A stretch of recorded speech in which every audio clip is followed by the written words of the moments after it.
glass clinked loudly at the head of the dinner table, his voice booming with pride. My brother grinned like a golden trophy, his new keys dangling from his fingers, glinting under the chandelier. The whole table laughed, clapped.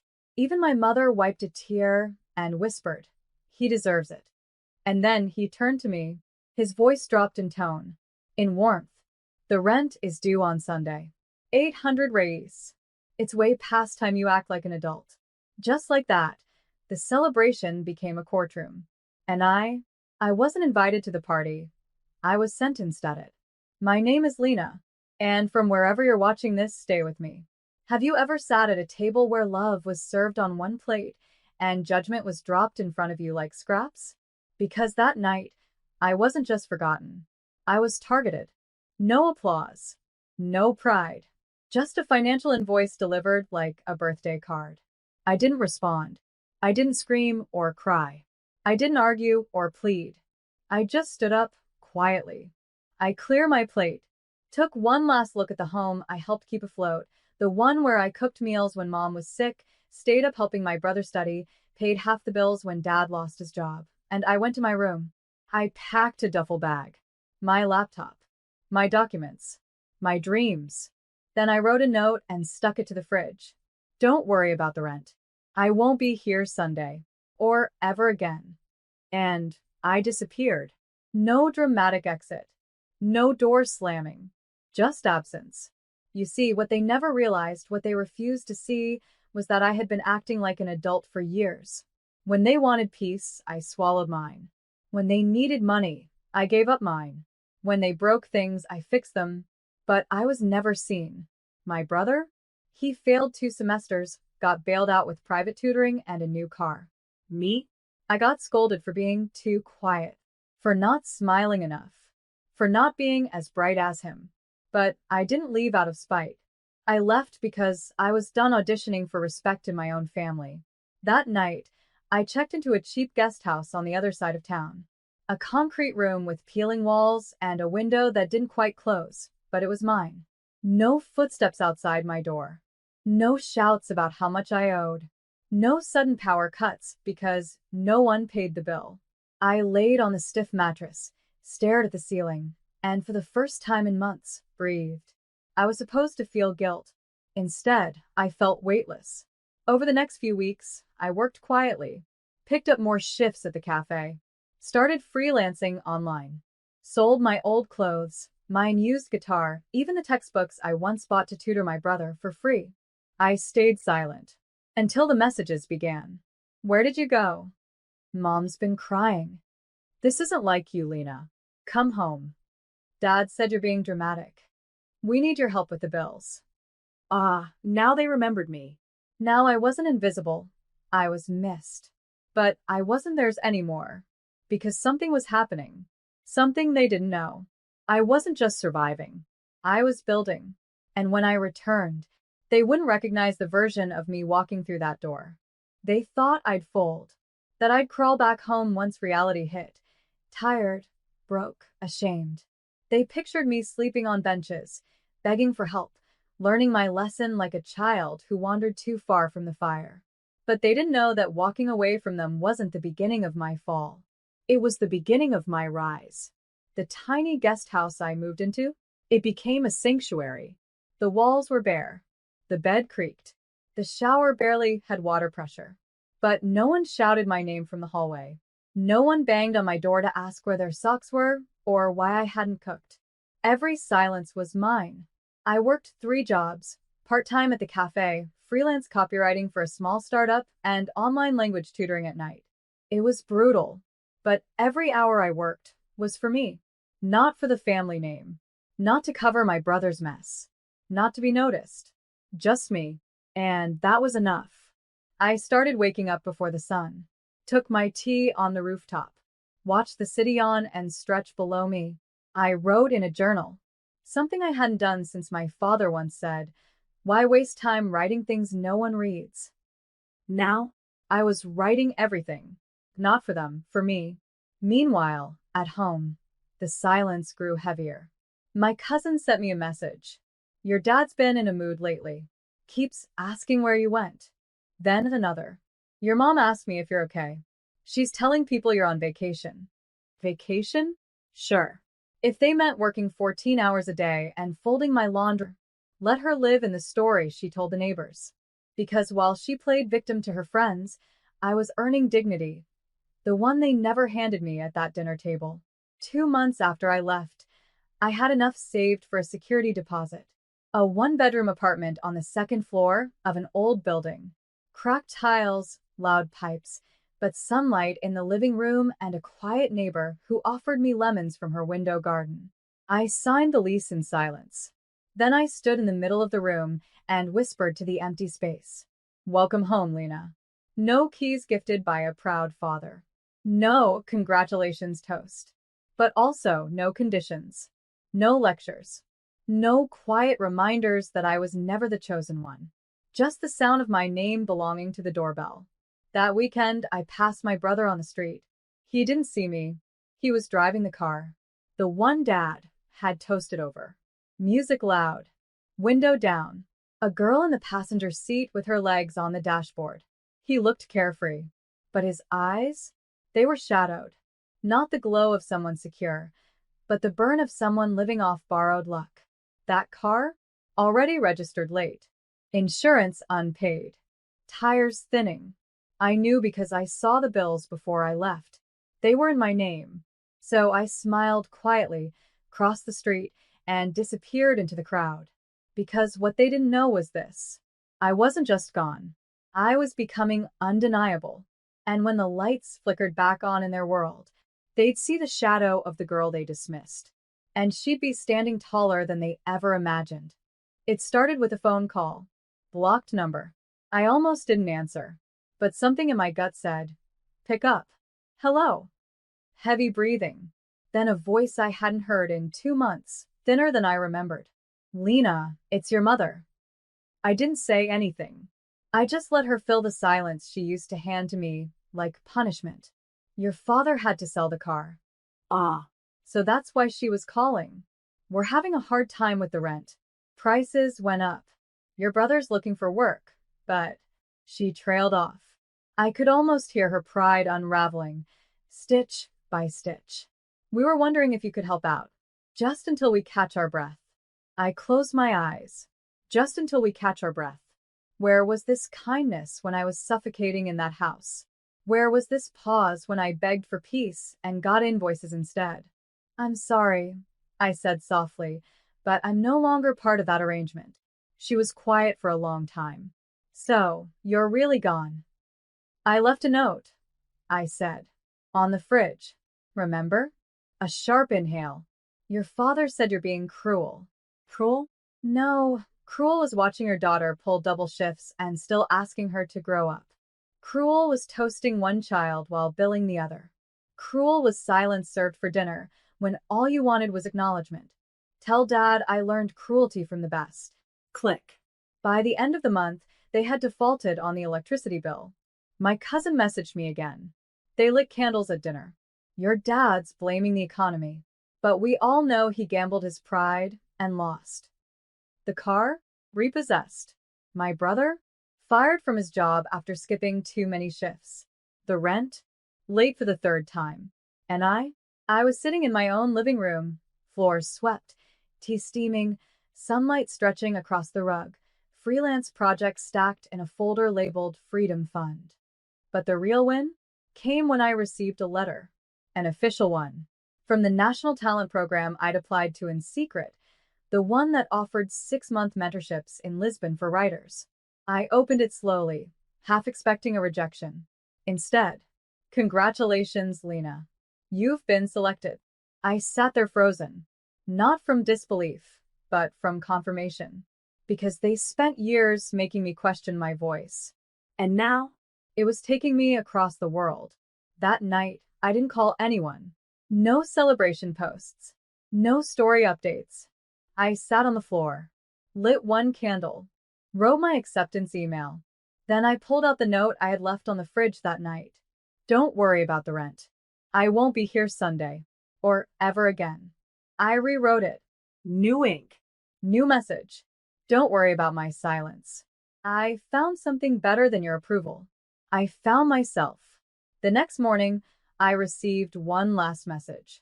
From my brother. You've proven your point. Mom's been crying. Dad doesn't speak your name anymore.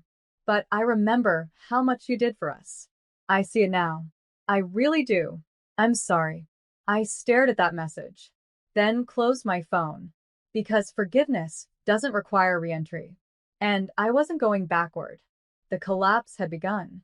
But for once, I wasn't the one buried underneath it. I was already flying above. I never told them I was leaving the country. I didn't know them that. The last time I told them my dreams, they weaponized them, turned every ambition into selfishness, every goal into guilt. So this time, I packed my passport in silence, boarded the flight with a smile they'd never seen, and left the continent without telling a soul. Lisbon was softer than I imagined. The streets were cobbled and old, like history whispered beneath your feet.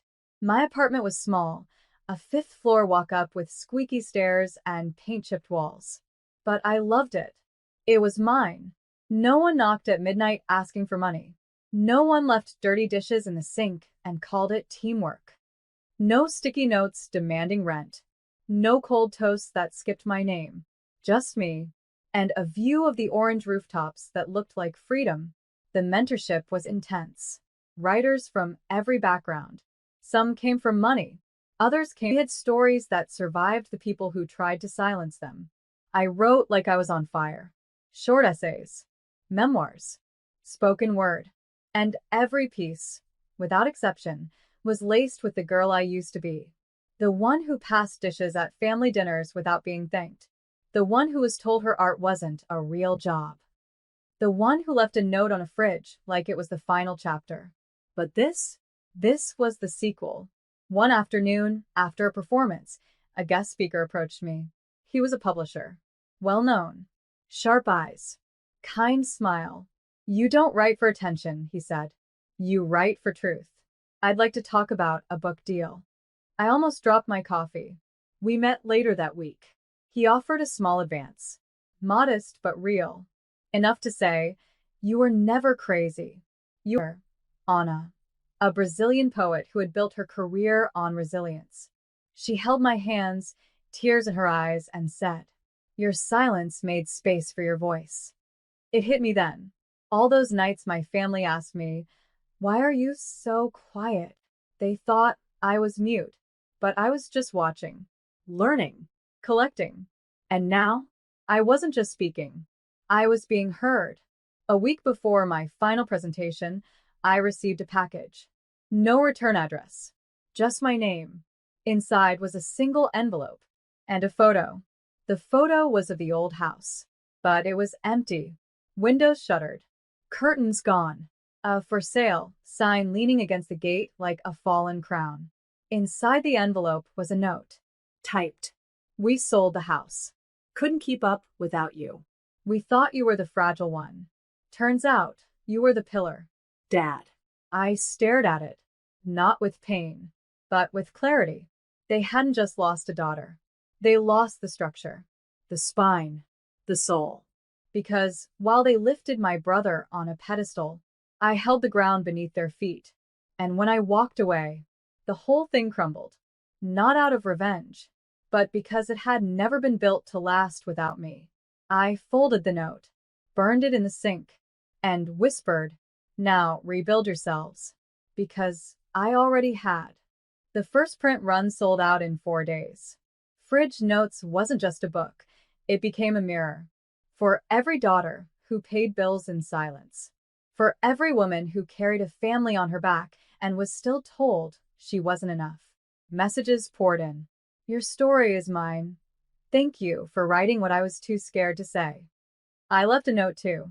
Mine said, don't wait up. I never went back. My mother made me feel like I owed her my life. I'm finally taking it back. Each message was a seed. And suddenly, I was walking through a garden I never expected to bloom. Publishers from Brazil, Argentina, and Portugal started calling. They wanted translations, panels, readings, rights. I was flown to Sao Paulo for a book festival.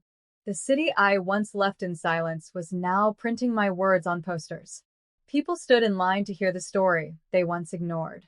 But the biggest moment came during a live radio interview. A journalist leaned into the mic and asked, casually, "Have your family reached out? I mean, it's bold, writing something so personal. Don't they feel exposed?" I paused. Not because I didn't have an answer, but because I did. "You can't expose what was already visible," I said. "I didn't destroy their reputation." They handed it to me, folded neatly in rent receipts and empty dinner chairs. The room fell silent. Even a host blinked, then nodded slowly. "Well, that answers that." A week later, I received a package. No return address again. Inside was a copy of Fridge Notes. My own book, dog-eared, highlighted, notes in the margins, and a post-it on the first page, written in the same scratchy handwriting I grew up seeing on grocery lists. "I didn't know you were watching me so closely. I thought I was raising you to survive. I see now I raised you to leave. Maybe one day, you'll forgive me for making you strong the wrong way. Dad." I stared at that note for a long time. Forgiveness? It's a complicated thing. It doesn't come with fanfare. It doesn't mean returning. Sometimes it just means not bleeding when their name comes up. And as I placed the book on my shelf, I whispered, "I don't need an apology to be free. I just need it not to hurt anymore." Later that month, I launched a digital community, the Note Project, our own Fridge Notes. Stories of betrayal, silence, escape, and rebirth. Some were brutal, others were small, a quiet goodbye written in lipstick on a bathroom mirror. A resignation letter slipped under a locked door. The project went viral. People weren't just reading, they were healing. And me?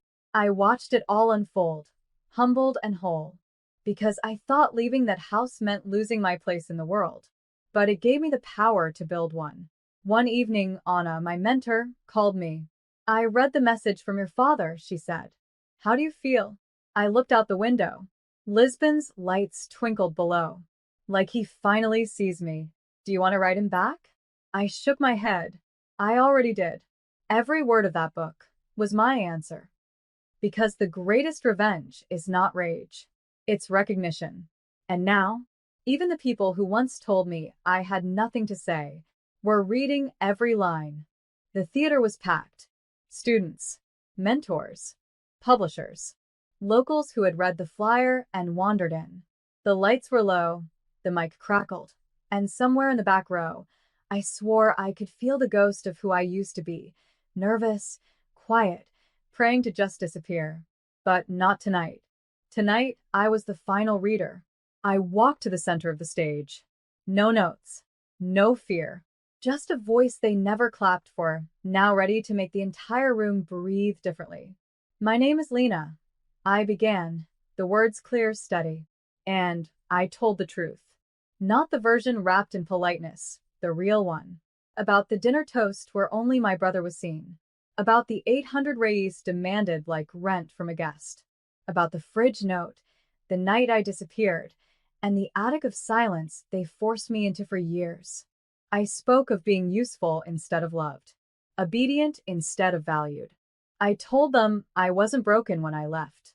I was finally whole. By the time I finished, the room was frozen, still, reverent. Then, an eruption of applause. Not polite, powerful. Some stood. Others cried. One woman mouthed, "Thank you," as I stepped down. And in that moment I realized I was never hard to love. They just never made the effort. Backstage, my mentor Anna hugged me so tightly I could barely breathe. That wasn't just writing. That was truth carved into wood. She handed me an envelope from the publisher. "Your official contract. They're calling the book Fridge Notes." I blinked. "What?" "They said your final piece cracked something open. Said it's going to speak to women across the globe. Stories like yours," she added. "They don't fade. They ignite."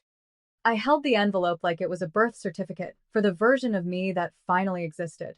The version they tried to bury beneath rent slips and passive-aggressive scoldings. But truth?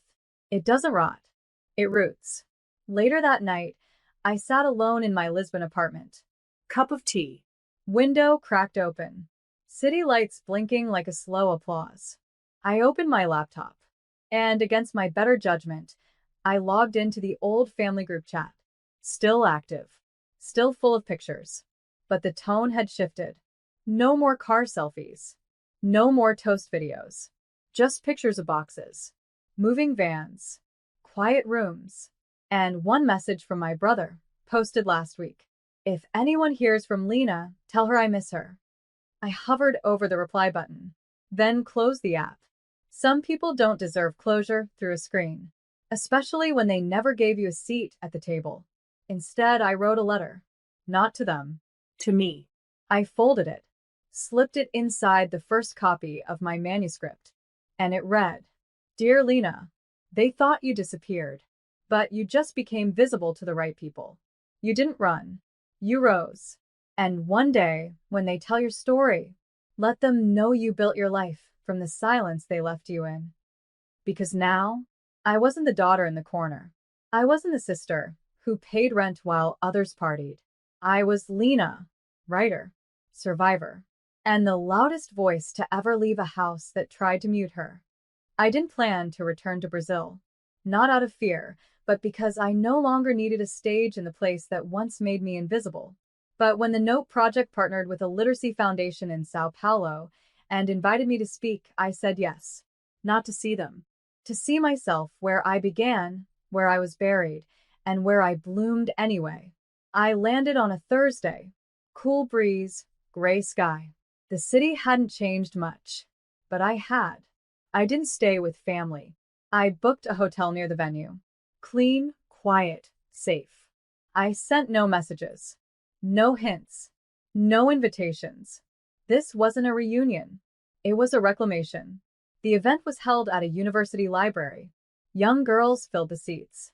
Women in their 40s and 50s stood in the back, clutching books like lifelines. Some had tears in their eyes before I even said a word.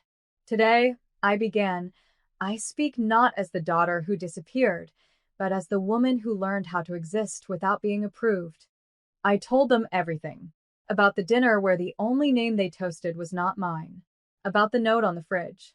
About the silence. About the attic-sized apartment that taught me freedom. About Lisbon. The book. The letters. The grief. The rise. When I finished, a girl in the front row stood up. Maybe 17. Her voice trembled. How do you love people who only love the version of you that stays small? I looked her in the eyes and said, You don't. You love yourself big enough that you don't shrink to fit back in. The room clapped, but she was already crying. I stepped down, held her, and whispered, I was you. I promise. And you're allowed to outgrow their expectations. After the event, I walked past my old neighborhood. I didn't stop, just observed. The house still stood. Different color, different tenants, curtains drawn. And then, across the street, I saw him. My father. Sitting on a bench. Alone. Reading fridge notes. He didn't notice me at first. His eyes moved slowly, like the words were bricks he dropped long ago and now had to lift one by one. I could have walked away, but I crossed the street, stood in front of him. His eyes lifted, and for the first time in my entire life, he looked at me without judgment. Lena. Hello, Dad. Silence. He gestured to the book, eyes wet. This is all true? I didn't flinch. Every word. He looked down. I told myself we were helping you grow. You were building walls, I said, and calling it parenting. He nodded slowly, then handed me something. A small envelope. Inside, the final rent note I left on the fridge. I kept it, he said. I hated it, but I kept it. Why? Because it was the first time you chose yourself. And I didn't know how to forgive you for it. But I've since realized you shouldn't need forgiveness for becoming who you are. I didn't say much. I didn't need to. The pain was there, but not sharp anymore. Just dull history. We parted, without promises. No forced hug, just truth standing in the open air. That night, I read back the final pages of my book, and I knew I wasn't returning to the past. I was just closing it properly. I flew back to Lisbon 2 days later. No dramatic goodbyes. No secret tears. Just peace. The kind you carry when you finally stop waiting for people to choose you and choose yourself instead. My father didn't call. My mother never showed. My brother sent a short message. I read it. The book. I didn't know. I'm sorry. That was it. And honestly, that was enough. Because I had spent too many years begging for sentences when I was always writing chapters. Back in my apartment, I placed the final copy of Fridge Notes on the shelf, not with pride, but with stillness. The kind of stillness you only earn after surviving storms no one else even saw. The window was cracked, Lisbon air drifting in, and I realized the girl who once scribbled her last words on a sticky note by the fridge, she had written a book that was now translated in 7 languages. She had helped women leave abusive marriages, students walk out of suffocating homes, sons confront silence, mothers find their daughters again. She had lit a fire across continents. With one note. The following week, a journalist came to interview me for a global feature titled Women Who Changed the Narrative. He asked, near the end, "Do you regret not going back? Not staying to fix it?" I laughed softly. You don't fix a cracked foundation by repainting the walls. He paused, nodded, then asked, "And the girl who left the note on the fridge, what would you tell her now?" I leaned back, stared at the ceiling, and whispered, "You were brave. You didn't disappear. You finally appeared." The article went live. The messages doubled. But I didn't get swept up in the noise. Because the real reward wasn't fame, wasn't money, wasn't the applause. It was the version of myself I woke up next to every day, whole, heard, home. 6 months later, I opened a residency program for young writers. Free lodging, weekly mentorship, therapy access. I called it the fridge, because sometimes you leave a note behind when no one listens, and years later, the world writes you back. On opening night, I read one final passage from Fridge Notes. They asked me why I never came back. I told them I didn't leave out of anger. I left because they made love feel like a receipt, and I was tired of paying to exist. I looked up. Dozens of young women were crying. And in the front row, that same 17-year-old girl from the Sao Paulo event. She had flown in, used her savings, came alone. After I finished, she came up and said, "I left my house last month. Left a note. Same as you." She handed me a photo of it. For words, this is not love. I hugged her tightly because I knew she'd just written her first chapter. Now, when people ask me how I found my strength, I say, they tried to make me small, but the silence they forced on me, I turned it into sentences. And one sticky note became a revolution. Because I was never the failure at that dinner table. I was the one who turned a quiet exit into a global